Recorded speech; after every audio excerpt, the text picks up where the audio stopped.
नमस्कार मंडळी, स्वागत आहे तुमचे माझ्या यूट्यूब चॅनलमध्ये। आज आपण बनवणार आहोत खव्याचे अगदी इन्स्टंट असे गुलाबजाम। हे गुलाबजाम आपण जे बाजारातून प्रीमिक्स आणून बनवतो अगदी त्याचप्रमाणे हे गुलाबजाम लगेच असे खाण्यासाठी तयार होतात। पाक ही यामध्ये लगेच असा मुरला जातो। रात्रभर किंवा 4-5 तास याला मुरत ठेवण्याची काहीही गरज नाही। आतमध्ये घट्ट आणि पाक मुरायला खूप वेळ लागतो अशी अजिबात तक्रार नाही। चला तर आपण बनवूयात। त्यासाठी मी इथे गुलाबजामचा पाव किलो खवा घेतलेला आहे। खव्यामध्ये 2 प्रकार असतात। हा मी गुलाबजामचा इथे खवा घेतलेला आहे। खवा आपण एका मोठ्या ताटामध्ये काढून घेऊयात।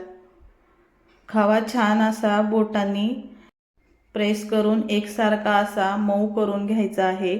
यामध्ये छोटे छोट्या गाठी आणि असा रवाळ असा असतो, त्यामुळे 1-2-3 मिनिटे असं या प्रकारे करून घ्यायचं। तुम्ही खवा जर घट्ट असेल तर किसणीनेही खिसून घेऊ शकता। खिसणीनेही खवा खूप छान असा एकसारखा होतो। इथे मी हा चमचा घेतलेला आहे। या चमच्याने पाव किलो खव्यासाठी आपल्याला 4 चमचे एवढं पीठ बसतं। छान असं घट्ट मळून घ्यायचं। प्रेस करून आपल्या हाताच्या तळव्याने पिठाला छान असं एकजीव करायचं।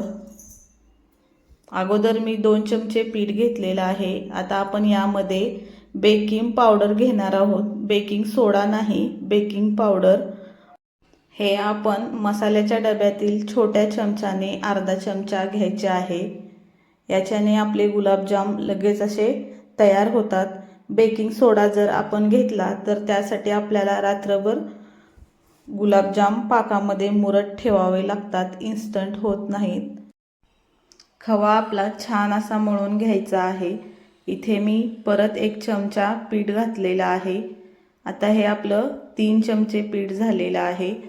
पिठाला कमीत कमी 5 ते 7 मिनिटं छान असं प्रेस करून मळून घ्यायचं। यामध्ये अजून 1 चमचा पीठ जाईल। अशा प्रकारे प्रेस करून छान असं पीठ मळून घ्यायचं।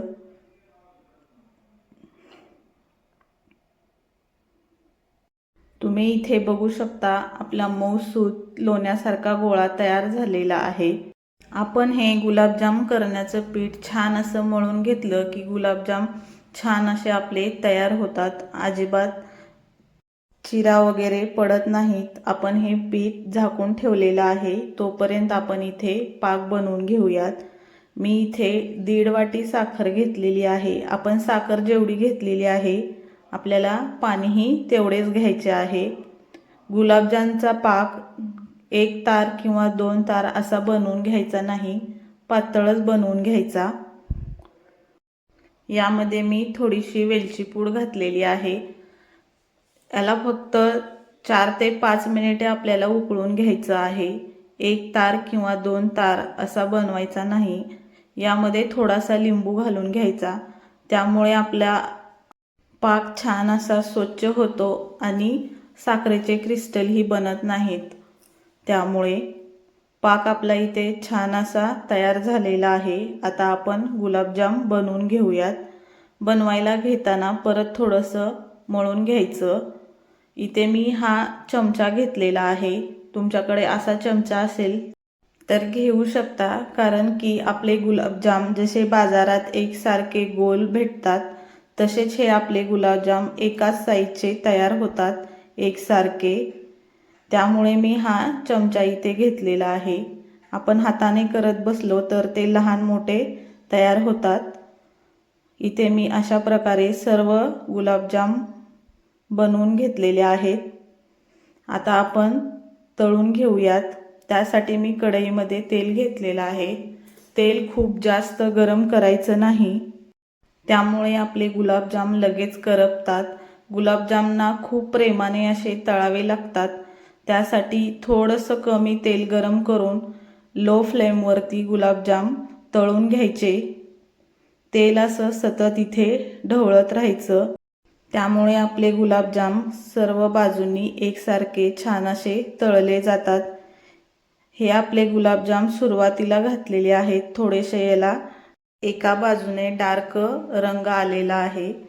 हे गुलाबजाम आपल्याला असे थोडेसे डार्कच तळून घ्यायचे आहेत, कारण की आपण गुलाबजाम पाकात घातल्यानंतर त्याचा कलर थोडासा फेंट होतो.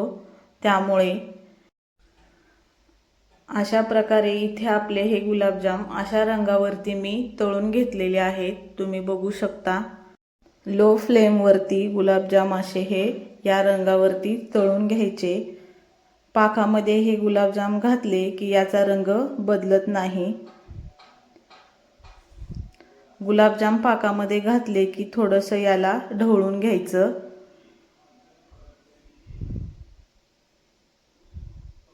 आता अशाच प्रकारे मी इथे आपली दुसरी बॅच देखील तळून घेत आहे.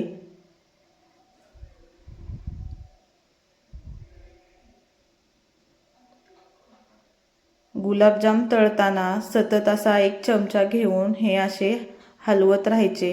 त्यामुळे गुलाबजामुन एका साईडनी करपत नाहीत. सर्व बाजूनी एकसारखे छान असे तळले जातात. आपण सुरुवातीला जे गुलाबजाम पाकात घातलेले होते ते किती छान असे मुरलेले आहेत. अशा प्रकारे इथे आपण सर्व गुलाबजाम तळून घेतलेले आहेत. आता याला झाकून 10 मिनिटे ठेवायचं आहे. 10 मिनिटानंतर आपले हे गुलाबजाम तयार होतात. तुम्ही इथे बघू शकता. पाक असा जास्तही थंड झालेला नाही, कोमटच आहे. तरीही आपले गुलाबजाम इथे तयार झालेले आहेत. अगदी हे बाजारातून आपण जसे विकत आणतो त्याप्रमाणे दिसत आहेत. रंगही याचा किती छान असा आलेला आहे. इथे मी तुम्हाला एक कट करून दाखवते. पाक आतपर्यंत छान असा मुरलेला आहे. तुम्ही इथे बघू शकता. आतमध्ये अजिबात असं घट्ट वगैरे नाहीत. आपण जे नॉर्मल गुलाबजाम करतो त्यामध्ये आत अशी गाठ आणि घट्ट असतं, तसं हे अजिबात नाहीत. पाक असा पूर्णपणे आतपर्यंत मुरलेला आहे. तुम्हाला ही रेसिपी आवडली असेल तर नक्की ट्राय करा. रेसिपीला एक लाईक आणि चॅनलवर नवीन असाल तर सबस्क्राईब करायला विसरू नका. चला तर पुन्हा